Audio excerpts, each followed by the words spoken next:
there everyone, I'm just checking in. It's coming up to the evening now and I've been working on Henry Whittle on and off all day. It is really hard going editing. I love the writing process. It feels really natural for me to sit down and just escape into other people's worlds, and eventually chapters come and then I end up with a book. And what I find really difficult is going through and making sure, is the sequence of events correct? Is it realistic? The tone of it. And it just, the more you get nearer to the end, sometimes the more you realise something is wrong and you have to turn the whole thing upside down. And I've just been doing that a lot in the last couple of weeks with Henry Whittle. And then I get worried that maybe it's a case of, am I overthinking it? And I don't want to lose the natural, easygoing writing style that I have. It's easygoing because I don't really know how to write any other way, and I'm not a skilled writer, but I am really struggling. I've just got a banging headache at the moment, and it's, a headache is not really sufficient to explain how painful it is. It's sort of cerviogenic pain, so it goes right up. It's all over your face. It's facial pain. It's in your ears. It's just, it's all over, and it comes right down into my neck and across my shoulders and down my arms. It's like head, shoulders, knees and toes. Yeah, it's hard to be positive all the time. Once I get tired. I was at the hospital yesterday. As a result of my spinal cord damage, I have fibromyalgia, and I go through different periods where part of that I have sleep disturbances, and I actually do sleepwalk, and I do all sorts of strange things that in the middle of the night that I don't realise that I'm doing. And the consultant was saying that basically when that happens, it's a sign that my body is telling me that I've overdone it, that I'm not coping with the pain, that I need to take a step back. And I realise I have just pushed myself too much over the last few weeks.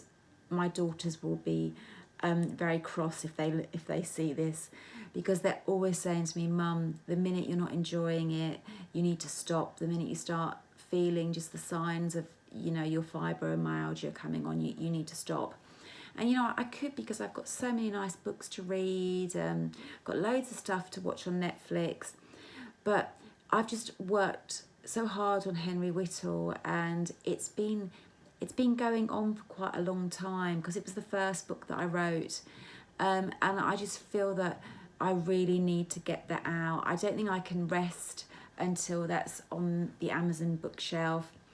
And also, maybe what's a bit of anxiety is stemming from wanting to get my book out there is that I've kind of, sales of Random Attachment has petered off. I sold 2 in October, probably about maybe 6 in September. And I feel that if I get Henry out there, it's sort of establishing me more as an author, and I'm hoping that Henry will regenerate some interest, and that might have people buying Random Attachment. I don't know. It's such a fickle Instagram and book sales and things. It's all quite a fickle thing, and there's so many great books out there. There's a lot of competition. I read books all the time, and I know that my books are never going to be as good as those books.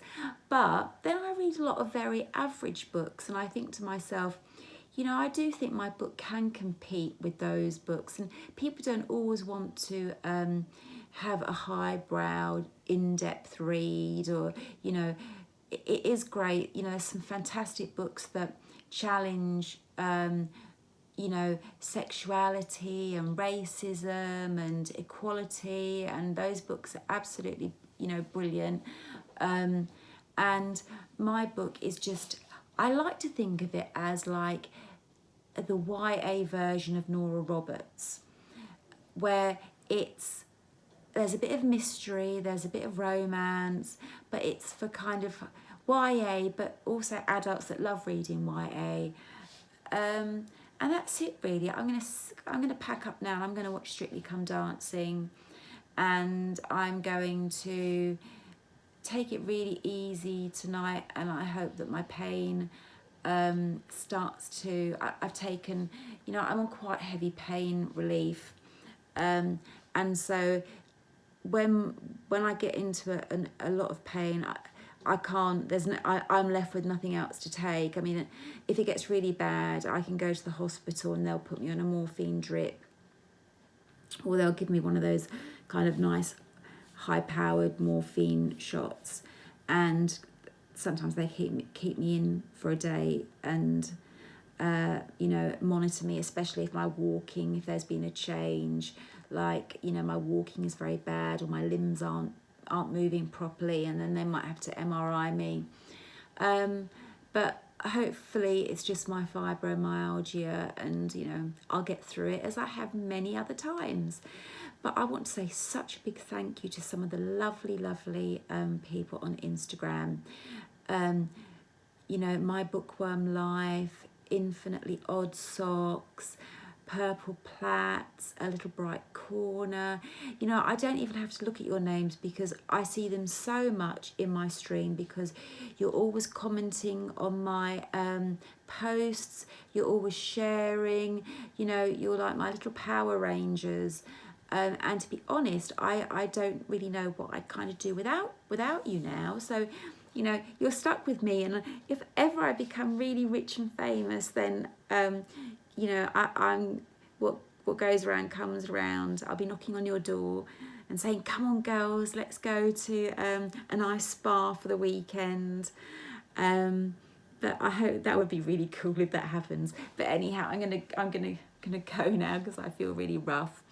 Bye guys, thank you.